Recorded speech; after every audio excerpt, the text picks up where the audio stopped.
ಉಡುಪಿ ಮತ್ತು ಚಿಕ್ಕಮಗಳೂರು ಕ್ಷೇತ್ರ ಇದೊಂದು ಪ್ರತಿಷ್ಠಿತವಾದ ಕ್ಷೇತ್ರ ಮತ್ತೊಂದು ಪ್ರತಿಷ್ಠೆಯ ಚುನಾವಣೆಯಾಗಿ ಪರಿಣಮಿಸಿದೆ. ಕಾರಣ, ಪ್ರತಿಷ್ಠಿತ ಕ್ಷೇತ್ರ ಚಿಕ್ಕಮಗಳೂರು ಲೋಕಸಭಾ ಚುನಾವಣೆಯಲ್ಲಿ ರಾಷ್ಟ್ರದ ಸರ್ವೋಚ್ಚ ನಾಯಕಿ, ನಮ್ಮೆಲ್ಲರ ಅಚ್ಚುಮೆಚ್ಚಿನ ನಾಯಕಿಯಾಗಿದ್ದಂಥ ಶ್ರೀಮತಿ ಇಂದಿರಾ ಗಾಂಧಿ ಅವರು ಸ್ಪರ್ಧೆ ಮಾಡಿದಂಥ ಕ್ಷೇತ್ರ. ಉಡುಪಿ ಕ್ಷೇತ್ರ TA ಪೈ ಆಸ್ಕರ್ ಫರ್ನಾಂಡಿಸ್ ರವರು ಪ್ರತಿನಿಧಿಸಿದಂಥ ಕ್ಷೇತ್ರ ಮತ್ತು ರಾಷ್ಟ್ರದ ಮತ್ತು ರಾಜ್ಯದ ರಾಜಕೀಯ ಬದಲಾವಣೆಗೆ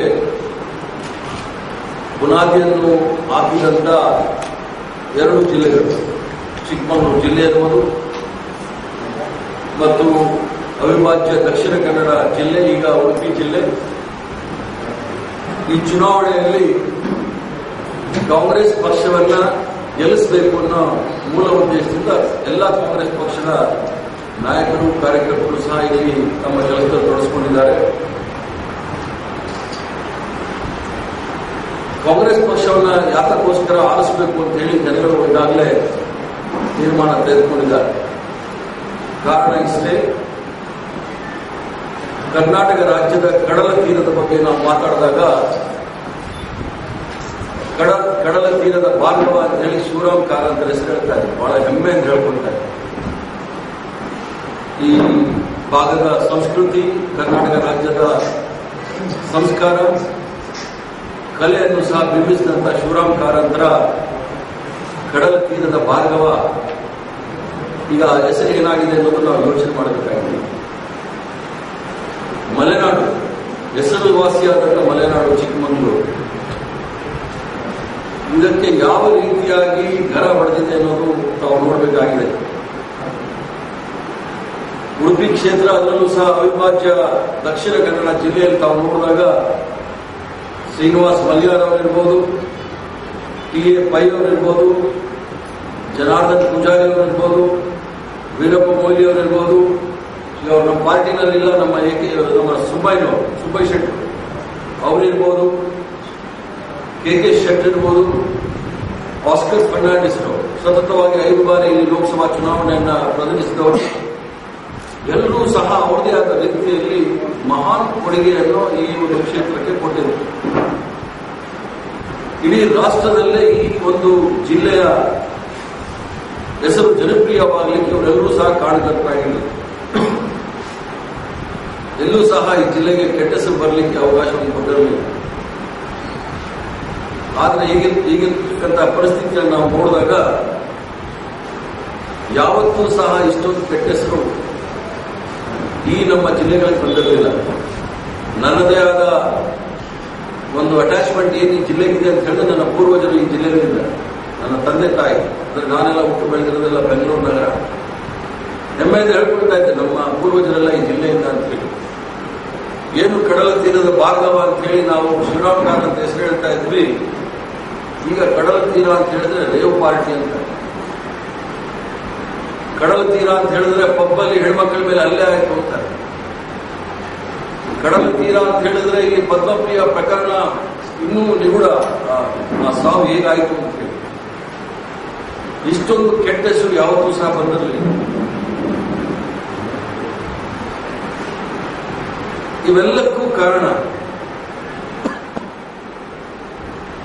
ಸಾಂಸ್ಕೃತಿಕ ರಾಷ್ಟ್ರೀಯತೆ, ಕಲ್ಚರಲ್ ನ್ಯಾಷನಲಿಸಂ ಅಂತ ಹೇಳಿ ಭಾರತೀಯ ಜನತಾ ಪಾರ್ಟಿಯ ನಾಯಕರಾದ ಶ್ರೀಮಾನ್ ಲಾಲ್ ಕೃಷ್ಣ ಅದ್ವಾನಿ ಅವರು ಏನು ಹೇಳ್ತಾ ಇದ್ರು, ಆ ಕಲ್ಚರಲ್ ನ್ಯಾಷನಲಿಸಂ ಅನ್ನೋದನ್ನ ಮೊನ್ನೆ ತಾನೇ ಮುಗಿದಂತ ವಿಧಾನಸಭೆಯಲ್ಲಿ ಅಶ್ಲೀಲ ಚಿತ್ರಗಳನ್ನು ನೋಡ್ತಕ್ಕಂಥದ್ದನ್ನ ಜನಸಾಮಾನ್ಯರಿಗೆ ಪ್ರದರ್ಶನ ಮಾಡಿ, ಈ ಒಂದು ರಾಜ್ಯದ ಸಂಸ್ಕೃತಿ ಏನು ವಿಧಾನಸೌಧ ಹೋಗಿ ಕಾಮಸೌಧ ಆಗಿರ್ತಕ್ಕಂಥ ಪ್ರಕರಣಗಳನ್ನು ನಾವು ನೋಡಲಿಕ್ಕೆ ಅದರಲ್ಲಿ ದಕ್ಷಿಣ ಕನ್ನಡದವರು ಶಾಮೀಲಾಗಿದ್ದಾರೆ ಅಂತ ಹೇಳಿದ್ರೆ ನಾವೆಲ್ಲರೂ ಸಹ ತಲೆ ತಗ್ಗಿಸಬೇಕಾದಂಥ ಕೆಲಸವನ್ನ ಭಾರತೀಯ ಜನತಾ ಪಾರ್ಟಿಯ ನಾಯಕರು ಕೇವಲ ಭಾರತೀಯ ಜನತಾ ಪಾರ್ಟಿಗೆ ಕೆಟ್ಟ ಹೆಸರು ತಂದಿಲ್ಲ, ಇವರು ಕರ್ನಾಟಕ ರಾಜ್ಯಕ್ಕೆ ಕೆಟ್ಟ ಹೆಸರು ತಂದಿರತಕ್ಕಂಥವರು ಒಂದು ಕ್ಷಣಕ್ಕೂ ಸಹ ಆತ್ಮಗೌರವ ಅನ್ನೋದೇನಾದರೂ ಇದ್ರೆ ಇವರು ಕೇಂದ್ರ ಈ ರಾಜ್ಯದಲ್ಲಿ ಅಧಿಕಾರದ ಕುರ್ಚಿಯನ್ನು ಬಿಟ್ಟು ಜನಸಾಮಾನ್ಯರ ಮುಂದೆ ಹೋಗುವುದು ಬಹಳ ಉತ್ತಮ ಅನ್ನೋದನ್ನು ನಾವು ಈಗಾಗಲೇ ಹೇಳಿದ್ವಿ. ಅದನ್ನು ಪುನಃ ಒತ್ತಾಯಿಸ್ತಾ ಇದ್ದೇವೆ. ಸದಾನಂದ ಗೌಡರು, ಸನ್ಮಾನ್ಯ ಸದಾನಂದ ಗೌಡರು ಹೇಳ್ತಾ ಇದ್ರು, ಕಾಂಗ್ರೆಸ್ ಪಕ್ಷದ ನಾಯಕರು ಇದನ್ನೇ ಹೊತ್ತು ಅಂತ ಹೇಳಿದ್ರೆ ನಾವು 1000 ಕೇಸ್ಗಳನ್ನ ಕಾಂಗ್ರೆಸ್ ಅವರು ಹೇಳಬಹುದು ಅಂತ ಹೇಳಿ. ಕಾಂಗ್ರೆಸ್ ಪಕ್ಷಕ್ಕೆ 126 ವರ್ಷ ಆಗಿದೆ. 65-66 ವರ್ಷಗಳ ಕಾಲ ರಾಷ್ಟ್ರದ ಮತ್ತು ರಾಜ್ಯದ ಚುಕ್ಕಾಣಿಯನ್ನು ಹಿಡಿದಿರ್ತಕ್ಕಂಥ ಪ್ರಸಂಗಗಳಿದೆ. 65 ವರ್ಷದಲ್ಲಿ 65 ಪ್ರಸಂಗಗಳನ್ನ ಇವರೇನಾದರೂ ಬಾಯಲುಗೊಳಿಸಿದ್ರೆ ನಾನು ಜೀವನ ಪೂರ್ತಿ ಸದಾನಂದ ಗೌಡರ ಗುಲಾಮನಾಗಿರ್ತೇನೆ. ಆದರೆ 4 ವರ್ಷದಲ್ಲಿ 8 ಪ್ರಕರಣಗಳನ್ನ ನಾವು ಈಗಾಗಲೇ ನೋಡಿದ್ದೀವಿ ಕರ್ನಾಟಕ ರಾಜ್ಯದಲ್ಲಿ. ಅದು ಪದ್ಮಪ್ರಿಯ ಪ್ರಕರಣ ಇರ್ಬೋದು, ಅದು ರೇಣುಕಾಚಾರ್ಯನ ಚುಂಬನ ಪ್ರಕರಣ ಇರ್ಬೋದು, ಅಥವಾ ಹಾಲಪ್ಪನವರ ಪ್ರಕರಣ ಇರ್ಬೋದು, ರೇವ್ ಪಾರ್ಟಿ ಇರ್ಬೋದು, ಇನ್ನು ಕೆಲವು ಪ್ರಕರಣಗಳಿವೆ. ಮತ್ತೆ ಬೆಳ್ಳಾರಿನಲ್ಲಿ ಒಬ್ಬ ನಗರಸಭಾ ಸದಸ್ಯರು ಮಹಿಳೆಯರ ಕೊಲೆ ಮತ್ತು ಪದ್ಮಾವತಿ ಅಂತ ಹೇಳೋರ ಹೆಸರು. 4 ವರ್ಷದಲ್ಲಿ 6-7 ಪ್ರಕರಣಗಳಾಗಿರ್ತಕ್ಕಂಥವರು ಕಾಂಗ್ರೆಸ್ ಪಕ್ಷದವರ ಬಯಲುಗಳಿಸ್ತದೆ. ಅದು ಧಾರಾಳವಾಗಿ ತರಬೇಕು. ರಾಜಕೀಯ ಕ್ಷೇತ್ರ, ಸಾರ್ವಜನಿಕ ಕ್ಷೇತ್ರದಲ್ಲಿದ್ದಾಗ ಸದಾನಂದ ಗೌಡರು ಪ್ರಚಾರವನ್ನು ಗಿಡಿಸಲಿಕ್ಕೋಸ್ಕರ ಕಾಂಗ್ರೆಸ್ ಪಕ್ಷದ ಮೇಲೆ ಆರೋಪ ಮಾಡಲಿಕ್ಕೆ ಆಗುದಿಲ್ಲ. ಅವ್ರು ಬಹಿರಂಗ ಪಡಿಸಿದಾಗ ಅದನ್ನು ಸಾಬೀತು ಮಾಡಿದಾಗ ನಾನು ಜೀವನ ಪರ್ಯಂತ ಅವ್ರ ಗುಲಾಮನಾಗಿರ್ತೇನೆ. ಇಲ್ಲಾಂದ್ರೆ ಅವರು ರಾಜಕೀಯ ಸನ್ಯಾಸಿ ತಗೊಳ್ತಾರೆ ಕೇಳಿ. ಕರ್ನಾಟಕ ರಾಜ್ಯ, ಅದರಲ್ಲೂ ಸಹ ಕರಾವಳಿ ಪ್ರದೇಶದ ಸಂಪೂರ್ಣ ಸಂಸ್ಕೃತಿ ಸಂಸ್ಕಾರ ಹೆಸರಿಗೆ ಮಸಿ ಬೆಳೆದಂತವರು, ರೇವ್ ಪಾರ್ಟಿಗೆ ಅವಕಾಶವನ್ನು ಮಾಡಿಕೊಟ್ಟಂತ ಈ ಕ್ಷೇತ್ರದ ಲೋಕಸಭಾ ಸದಸ್ಯರಿದ್ರು. ಇವರಿಗೆ ಒಳ್ಳೆ ಹೆಸರು ಬರುವಂತದ್ದಲ್ಲ. ತಕ್ಷಣ ಅವರು ರಾಜೀನಾಮೆ ಕೊಟ್ಟು ಮನೆಗೆ ಹೋಗಬೇಕಾಗಿತ್ತು. ಆದ್ರಿಂದ ಮುಂದೆ ಬರ್ತಕ್ಕಂಥ ನಮ್ಮ ಯುವ ಪೀಳಿಗೆಗಳಿಗೆ ಅವರ ಉಜ್ವಲ ಭವಿಷ್ಯಕ್ಕೆ ಭಾರತೀಯ ಜನತಾ ಪಾರ್ಟಿಯವರು ಈ ಬಾರಿ ಈ ಕ್ಷೇತ್ರದಲ್ಲಿ ಸೋಲ್ತಕ್ಕಂಥದ್ದು ನಾವು ಕಾಣ್ತಾ ಇದ್ದೀವಿ. ಕಾಂಗ್ರೆಸ್ ಪಕ್ಷದವರು ಸತತವಾಗಿ ದುಡಿದು ಜನಸಾಮಾನ್ಯರು ಹೋಗಿ ನನಗೆ ಕಾಂಗ್ರೆಸ್ ಪಕ್ಷ ಗೆಲ್ಲಿಸಬೇಕು.